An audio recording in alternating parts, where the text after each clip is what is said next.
NEET छात्रा निर्भया को अब मिलेगा न्याय। बिहार से लेकर दिल्ली तक शुरू हुआ आंदोलन।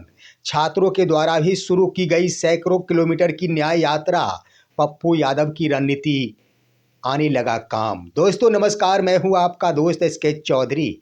भले ही आज की तारीख में निर्दलीय सांसद राजेश रंजन उर्फ पप्पू यादव सलाखों के पीछे भेज दिए गए हों, भले ही निर्दलीय सांसद को आज लगता है कि सरकार के द्वारा हमारे ऊपर सच को उगलने के कारण प्रहार किया जा रहा है, लेकिन एक बात जरूर है कि पप्पू यादव की रणनीति आज काम आना शुरू हो गया है।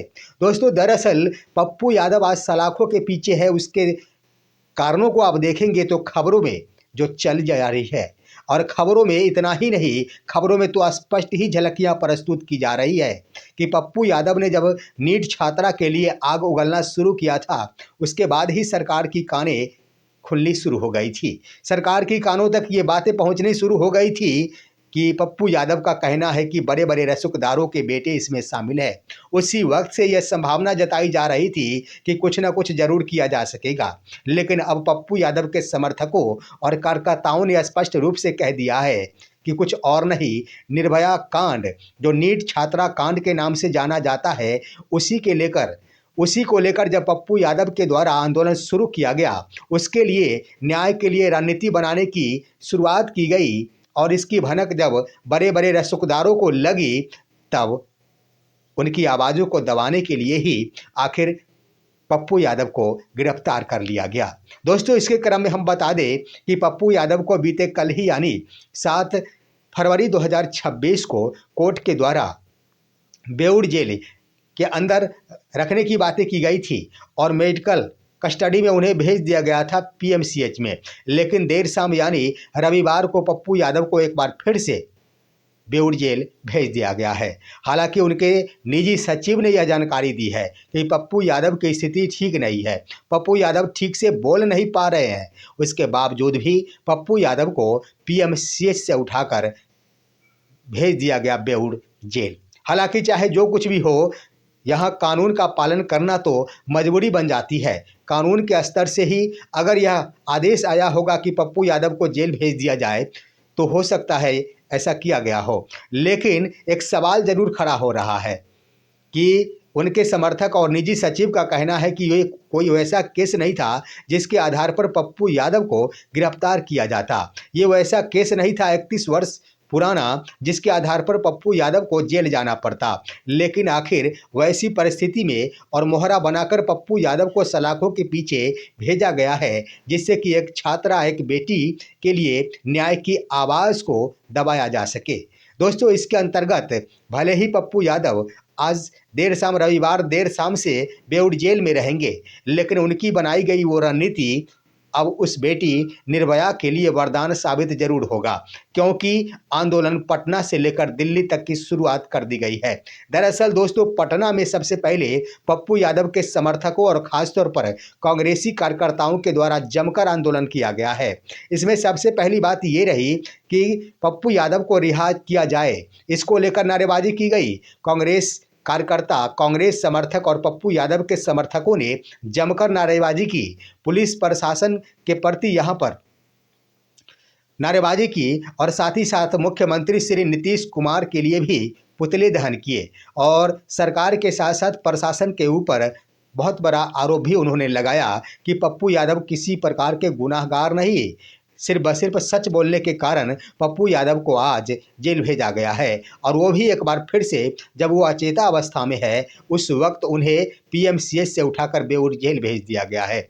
इतना ही नहीं दोस्तों, ये तो पप्पू यादव की रिहाई और उस बेटी के न्याय के लिए नारेबाजी की गई थी, लेकिन सबसे बड़ी बात ये रही कि दिल्ली के जंतर मंतर पर जो पप्पू यादव के द्वारा रणनीति बनाई गई थी, उस पर भयानक आंदोलन की शुरुआत कर दी गई है। सबसे बड़ी बात यह रही कि उस छात्रा निर्भया के माता और पिता भी उस आंदोलन में शरीक हो गए हैं, और उनके साथ निभाने के लिए कदम से कदम मिलाकर कांग्रेस के नेता और कार्यकर्ता खड़े हो गए हैं, बैठ गए हैं दिल्ली के जंतर मंतर पर।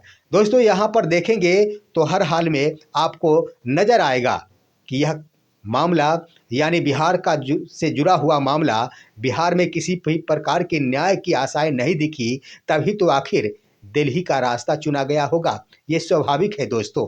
लगभग 35 दिन गुजर गए हैं और 35 दिनों के बाद अभी तक किसी भी प्रकार की सुराग तक नहीं लग पाई कि उस छात्रा के साथ कुकृत्य करने वाला आखिर कौन था।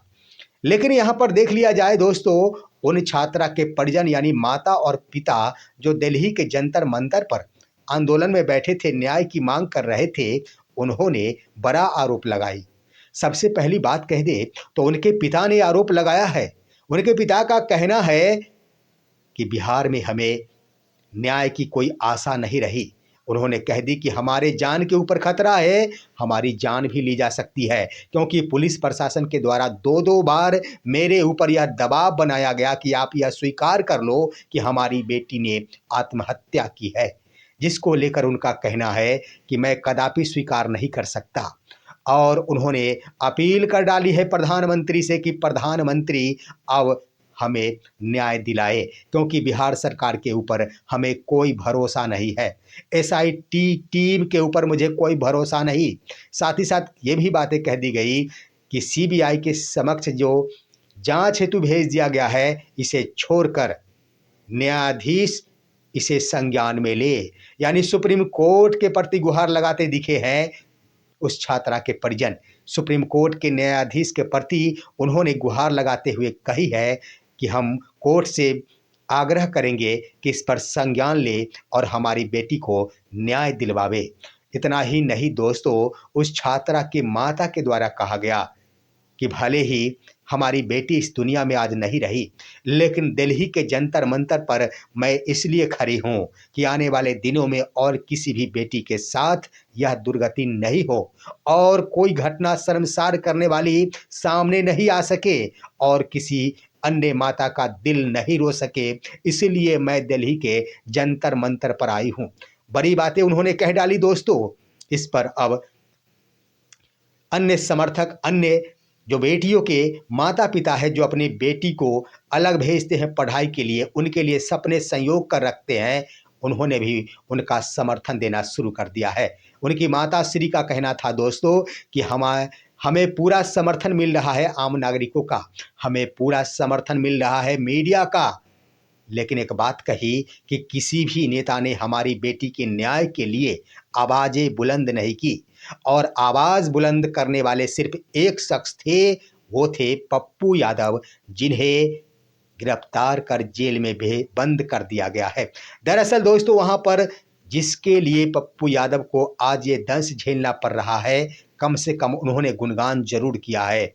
उस छात्रा निर्भया के माता पिता ने स्पष्ट लहजों में मीडिया के सामने ये बातें कह डाली है कि पप्पू यादव आज गिरफ्तार हुए हैं तो यह सिर्फ व सिर्फ मामला जुड़ा हुआ है हमारे बेटी के न्याय के संबंध से। अब दोस्तों, इसको लेकर एक और बड़ी बात कि छात्रों के द्वारा भी आंदोलन शुरू कर दिया गया है। Ayesha all India student association की ओर से न्याय यात्रा प्रारंभ कर दिया गया है। उस छात्रा निर्भया का गृह जिला जहानाबाद से इसकी शुरुआत की गई है और इसकी शुरुआत वहां से होते हुए, नालंदा होते हुए, कई जिलों से होते हुए यह पटना 10 फरवरी 2026 को यात्रा पहुंचेगी। पटना के गांधी मैदान के गेट नंबर 10 से एक बार फिर से यह यात्रा प्रारंभ होगी 10 फरवरी 2026 को और विधानसभा तक पहुंचेगी, यानी विधानसभा का घेराव करेंगी यह यात्रा। छात्रों के द्वारा न जाने सैकड़ों हजारों छात्र होंगे, यानी छात्रों के द्वारा अगर न्याय यात्रा प्रारंभ कर दिया गया है तो ये मान कर चला जाए कि हर हाल में अब पुलिस प्रशासन की नींद हैरान हो जाएगी। पुलिस प्रशासन के ऊपर एक बड़ी जिम्मेदारी बनेगी कि अब वो उस छात्रा के लिए उन व्यक्ति को ढूंढकर सामने रखे जिसने आखिर उस बेटी निर्भया को इस दुनिया से अलविदा कर दिया। दोस्तों, इस तरह से कह दिया जाए तो चौतरफा घेरने का प्रयास किया गया है और यह बिहार से शुरू किया गया आंदोलन पप्पू यादव के द्वारा बनाई गई रणनीति निश्चित रूप से काम आएंगे। देखना है 9 फरवरी 2026 को एक बार फिर से सुनवाई है। पप्पू यादव अगर बेल पर निकल जाते हैं तो ये बात सत्य है कि यह आंदोलन और भी धारदार बनेगा और पप्पू यादव एक बार फिर से पूर्ण जोश के साथ उस छात्रा निर्भया के साथ खड़े हो जाएंगे। इस पर आप क्या कहेंगे? अपनी राय कमेंट के माध्यम से दीजिए। हमारे इस वीडियो को ज़्यादा से ज़्यादा लाइक और शेयर कीजिए और आप दीजिए अपने दोस्त को इजाज़त। हम फिर मिलेंगे आपसे अगले वीडियो में। तब तक के लिए नमस्कार।